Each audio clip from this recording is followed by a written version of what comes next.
Listen, most people walk into an interview hoping for a job. Winners walk in prepared to prove they belong. And the difference between these two types of people, just one action, an action so simple. Yet so few people do it, and when you do it, it almost guarantees you get hired. Today, I'm not here to give you common interview tips. I'm here to give you the strategy employers wish you never discover. Because once you master it, you stop competing and you stop being chosen.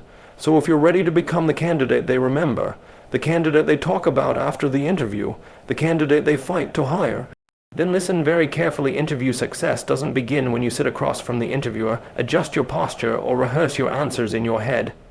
No, interview success begins long before you shake a hand, long before you walk into the building, long before anyone knows your name. It starts in the quiet moments when no one is watching. It starts in the preparation, the intention, the discipline you bring behind the scenes. Because the truth is simple, the interview is not the test. It is the reflection of the preparation you've already done. Most people think preparing for an interview means reading a company website for 5 minutes or memorizing generic answers they found online. They believe knowledge alone will carry them. They believe confidence magically appears the moment they sit down, but nothing could be further from the truth. Confidence is not built in the moment, it's built before the moment. You don't rise to the occasion, you rise to the level of your preparation. And if you walk into an interview unprepared, unsure, unclear, that uncertainty will speak before you do. Success begins when you start preparing with intention. Not by studying what the company does, but by understanding who you are. Before you walk into any room, you must be able to answer one question with absolute clarity. What value do you bring, not what tasks you've done. Not what jobs you've held, what value, because employers don't hire history, they hire impact, they hire solutions, they hire people who know exactly how they make a difference. So before the interview, sit down with yourself and define your worth. Identify the moments where you solved a problem, created improvement, changed an outcome, supported a team, delivered results. That's your value, that's your story. And when you know your story, you don't walk into the interview hoping to impress. You walk in knowing you belong. Preparation is also about alignment. You don't want just any job. You want a place where your strength matches their need. People who walk into interviews without clarity chase acceptance. But people who prepare correctly understand this. They are not just being interviewed. They are also evaluating. When you research a company deeply, when you understand their mission, their challenges, their goals, you don't show up as a candidate. You show up as someone ready to contribute, and that shift in energy is powerful. Your mindset also plays a critical role. Interview success starts the moment you decide that the opportunity is worth your effort. When you choose to believe that you have something significant to offer, when you choose to carry yourself with self-respect long before anyone else sees it, winners prepare with purpose. They practice their answers not to memorize them, but to refine their clarity. They work on their tone, their pause, their pace, their presence. They choose their outfit with intention, not style. They rehearse not to impress, but to express. And the night before matters just as much as the preparation weeks before. How you sleep, how you breathe, how you center yourself. These things matter. Your mind cannot perform under pressure if it is not calm. Your voice cannot project confidence if you're exhausted. Your body cannot communicate leadership if you're overwhelmed. The interview begins when you decide to treat the opportunity with the seriousness it deserves. Even the way you enter the building is part of the interview. The interviewer may not see you when you walk through the door, but someone will.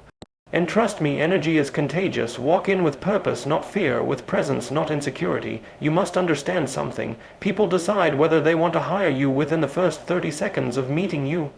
Those 30 seconds are not about your words. They're about your energy, your posture, your eye contact, your readiness, and that readiness is built before the interview. When you know who you are, when you know what you bring, when you've prepared your examples, rehearsed your delivery, aligned your value with the company's mission, practiced your presence, sharpened your story, you walk into that room with the kind of confidence that cannot be faked. The kind of confidence that doesn't need to be loud, the kind of confidence that doesn't need to impress, the kind of confidence that feels steady, calm, assured, because real preparation doesn't create arrogance, it creates certainty. Most people hope they get the job. The prepared person walks in knowing they are ready to earn it. Most people fear the questions. The prepared person hopes for difficult ones because they know challenges reveal strength. Most people want validation. The prepared person brings value. That is why interview success starts long before the interview. It begins the moment you commit to showing up as the highest version of yourself, not just in the meeting, but in the preparation leading up to it. By the time you sit down in front of the interviewer, the hard work should already be done. At that point, all you are doing is presenting the version of yourself you built behind the scenes. And when you prepare at that level, deeply, intentionally, consistently, something powerful happens. You stop competing, you stop hoping, you stop trying to fit in, you start standing out. Interview success belongs to those who understand that the real interview happens before the interview ever begins. The first 30 seconds decide your fate. And most people never realize it until it's too late. They spend days preparing answers, rehearsing stories, memorizing achievements. But they forget the truth. Before you ever say a single word, the interviewer has already formed an impression of you. The way you walk into the room, the way you hold your posture, the way you look at them, the energy you carry.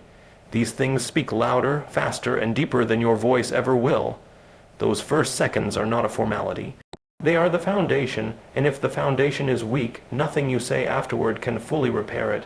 Those first 30 seconds reveal your belief about yourself. They reveal whether you think you belong in that room or whether you're hoping to be accepted. They reveal your confidence, your clarity, your composure, your presence. People try to hide insecurity with forced smiles or overly enthusiastic greetings, but insecurity shows itself. It leaks through hesitations, through rushed movements, through scattered energy. Inconfidence shows itself too, not through arrogance, not through loudness, but through quiet steadiness, controlled movement, and a grounded presence that says, I am ready. You must understand something. Humans make snap judgments, not because they're unfair or shallow, but because the brain is wired to evaluate quickly. In those first moments, the interviewer is subconsciously asking, does this person look reliable? Do they seem professional? Do they appear focused? Do they carry themselves like someone who can handle responsibility? They're not consciously trying to judge you. It happens automatically, and you cannot afford to let those seconds slip away casually. Your fate is influenced not by perfection, but by preparation. When you walk into the room with intention, everything changes. Your steps become deliberate, your shoulders relaxed but strong, your hands steady, your breathing even. You make eye contact, not to dominate, but to connect. You greet them with a tone that is confident but respectful. You don't rush, but you don't drag. You don't shrink, but you don't overcompensate. You enter with the presence of someone who is not hoping to get lucky, but ready to earn their place. Most candidates allow nerves to take control. They walk in apologizing with their energy. Their posture says, I hope I'm good enough. Their body language whispers uncertainty. And the interviewer feels it instantly because energy doesn't lie. If you are unsure of yourself, the room will know. But when you enter with certainty, the room feels that too, and people naturally trust and prefer someone who trusts themselves. Those first seconds are also your chance to show emotional intelligence. You read the room, you match the tone, you show awareness. If the environment is formal, you respond with professionalism. If the interviewer is warm, you respond with openness. You don't fake anything, you adjust with confidence. This shows you can adapt, observe, and respond thoughtfully. Employers don't just hire skill, they hire presence, they hire composure. They hire someone who can represent the company, someone who can handle pressure, someone who brings stability. Remember, the interviewer doesn't know your entire life story. They don't know your struggles, your strengths, or your achievements, not yet. In the first 30 seconds, all they see is the version of you that walks into that room. And you control what that version looks like. You control whether you appear grounded or frantic, confident or hesitant, prepared or lost. Those seconds reveal your internal state. That's why preparation matters so deeply. When you've rehearsed, researched, practiced, and mentally aligned yourself with the opportunity, your presence naturally becomes stronger, and presence is powerful. Presence says you're not afraid to be seen. Presence says you are aware, composed, and capable. Presence says you respect yourself and the opportunity. People remember presence long after they forget words. An interviewer may forget your exact answers, but they will remember how you made them feel when you walked in. Did they feel trust? Did they feel chaos? Did they feel stability? Did they feel hesitation? Those feelings shape their perception of everything you say afterward. The first 30 seconds are also your moment to take control of your own narrative. You set the tone, you decide the energy. If you walk in scattered, the rest of the conversation will feel like recovery. But if you walk in centered, the rest of the conversation becomes alignment. This is why the most successful candidates focus not just on what to say, but on how to show up. Take a breath before entering. Remind yourself of your value. Remind yourself that you earned the opportunity. Remind yourself that you're not here to impress. You're here to contribute. Walk in like someone who knows their worth but doesn't need to prove it. That combination of humility and confidence is magnetic.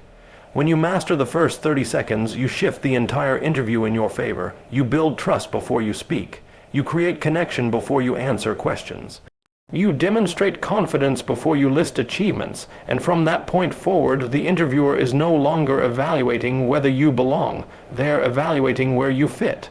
Those first 30 seconds don't just decide your fate. They reveal the version of yourself you chose to bring into the room. And when you choose the strongest, most grounded, most prepared version of yourself, the room responds, the interviewer responds. And opportunity responds. Master those seconds and you won't just enter the room, you will own the room. Your story is your strategy, and most people never understand this truth.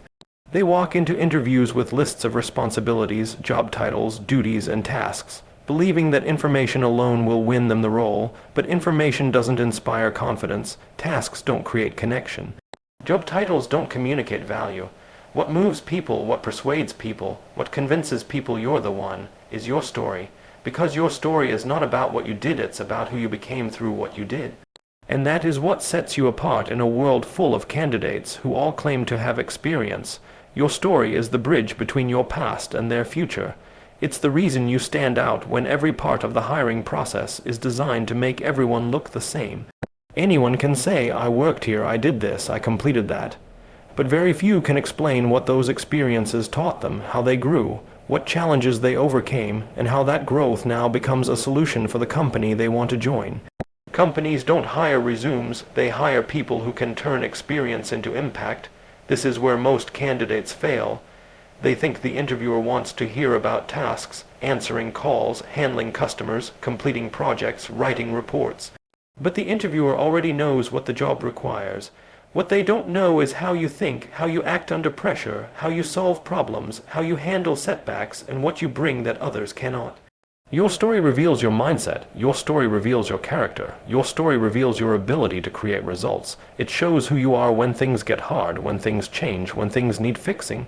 Your story is your strategy because it allows you to transform your experience into a narrative of capability. Instead of saying, I worked on a team, you say, I helped lead a team through a difficult deadline, and here's the impact we created. Instead of saying, I manage customers, you say, I helped turn frustrated customers into loyal ones by implementing a better communication approach. Instead of saying, I completed tasks, you say, I improved systems, solved problems, and created efficiency. That's storytelling with purpose. That's communication with substance. People don't connect to tasks. They connect to transformation. They connect to lessons learned, challenges overcome, improvements made. Your story becomes the evidence that you are not just a worker, you are a contributor. Someone who creates value, not someone who waits for instructions. Someone who takes responsibility, not someone who hides behind excuses. Your story shows that you understand the impact of your work, not just the steps involved. Your story also helps you control the narrative. Instead of waiting for the interviewer to decide who you are, you define it from the beginning. When they ask, tell me about yourself, they don't want a timeline, they want direction. They want to know what drives you, what you're good at, what problems you solve, and what pattern of success you bring. A powerful story shows that everything in your past has prepared you for the opportunity in front of you. It connects your strengths with their needs, it aligns your purpose with their mission, and when your story is strong, something incredible happens. You create trust, the interviewer begins to see you differently. You're not just another applicant, you're someone with clarity, someone with insight, someone with intention, someone who sees their career not as a series of jobs, but as a journey of growth, and companies want people who grow. They want people who evolve, people who learn, people who can adapt. Your story illustrates all of that without you having to say it directly. But a strong story doesn't come from exaggeration or trying to impress. It comes from reflection. It comes from understanding what you've lived and how it shaped you. It comes from taking time to analyze your journey and extract the lessons hiding in your experiences. People who fail to prepare their story walk into interviews scattered, unclear, and forgettable. People who master their story walk in grounded, confident, and unforgettable. Your story is your strategy because it also prepares you for any question. If you understand the impact you've created throughout your career, you can answer almost anything by connecting it to your narrative. Questions about strengths, weaknesses, challenges, teamwork, leadership, all of them can be answered through your story. You're not guessing, you're connecting. You're not improvising, you're reinforcing.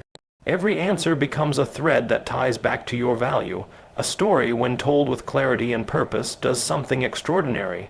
It makes the interviewer feel that you are already the kind of person who succeeds in their environment. You speak with confidence not because you memorized answers, but because you understand yourself. You communicate with impact not because you're trying to impress, but because your story naturally demonstrates your capability. That is why your story is your strategy. It is the foundation of your confidence, the structure of your communication, the evidence of your value, and the key to standing out in a sea of candidates who all look the same on paper.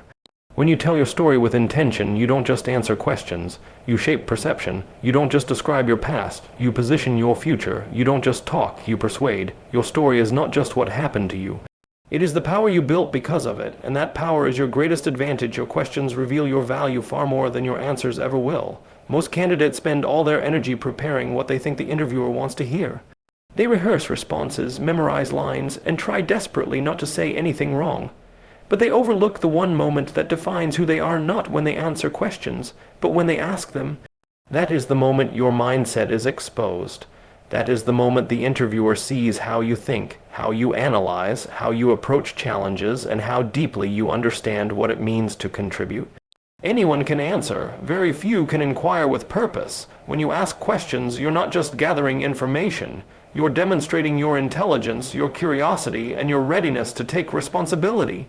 You're showing that you came prepared, that you're already thinking about how to create value, not just about how to get hired. You're separating yourself from candidates who merely want a paycheck. Your questions prove that you think beyond the role. They prove that you see the bigger picture. Most candidates ask weak questions, questions that expose fear or lack of preparation. But leaders ask questions that disrupt the entire dynamic of the interview. They shift from being evaluated to being respected. They show maturity. They show understanding. They show initiative. And in that moment, you're no longer viewed as an applicant. You're viewed as someone who could genuinely elevate the team. Your questions communicate your priorities. If you ask about salary first, you reveal your focus. If you ask something you could have Googled, you reveal your laziness. If you ask nothing at all, you reveal your indifference. But when your questions show that you've studied the company, understood the role, and thought about how you can contribute, you reveal your value. You reveal your standards. You reveal your seriousness.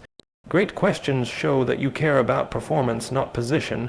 For example, asking, "What does success look like in the first 90 days for this role?" tells the interviewer that you're already thinking about achievement. You're thinking about impact. You're thinking about delivering. You're signaling that you are not just here to fill a seat. You are here to build something. Asking, "What are the biggest challenges the team is currently facing?" shows that you want to solve problems, not avoid them. It shows that you are not afraid of difficulty. It shows that you are mentally prepared to step into responsibility. Employers want people who run toward challenges, not away from them. Asking, "What qualities do the top performers in this company share?" shows that you are committed to excellence. It tells them that you are ready to align with their highest standards. It tells them that you want to contribute at a top level, not just survive. Every one of these questions sends a message about who you are. Most candidates fear the interview. They believe the interviewer has all the power. But when you ask strong, thoughtful questions, you demonstrate confidence. You show that you understand your worth. You show that you are evaluating them just as much as they are evaluating you. That balance of power instantly changes the way they see you. It turns you from a desperate candidate into a respected professional. Your questions also show your level of awareness. When you ask questions that connect to the company's goals, challenges, values, or strategies, you prove that you did your homework, and preparation is respect. When an interviewer sees that you took the time to understand their world, they're far more likely to believe that you will take the job seriously. People trust the prepared. They trust the intentional. They trust the person who demonstrates effort before earning reward. Your questions reveal whether you think like someone who just wants a job or like someone who wants to grow. Employers are searching for individuals who want to expand, learn, and add value. When you ask questions about training, growth opportunities, team development, and leadership, you communicate that you are invested in becoming better. That mindset alone makes you stand out more than experience ever could. But the truth is deeper. The interviewer is not just listening to your questions. They are watching your eyes, your tone, your presence. They're watching how you react to their answers. Great candidates don't just ask one question and move on. They engage, they listen, they connect, they build a conversation. That's how relationships are formed. That's how trust is built. Your questions become a reflection of your thinking, and companies don't hire skills. They hire thinkers. They hire problem solvers. They hire individuals who can see beyond the obvious and anticipate what needs to be done. So if you want to stand out, don't wait until the end of the interview to ask whatever you can think of. Prepare questions that show insight. Prepare questions that show ambition. Prepare questions that show respect for the opportunity and seriousness about the role. Because when you ask great questions, you're not trying to impress them, you're showing them who you already are. Intelligent, curious, committed, valuable, your questions don't just reveal your value. They reveal your future. Closing the interview like a leader is the difference between being remembered and being forgotten. Most candidates finish an interview by saying thank you and walking out thinking the hard part is over. They believe that answering questions correctly and smiling politely is enough. But the interview isn't over until you leave the room having reinforced your value and ownership. The closing is your final impression, the last frame of the story you've been telling, and it is your moment to show that you are not just a participant.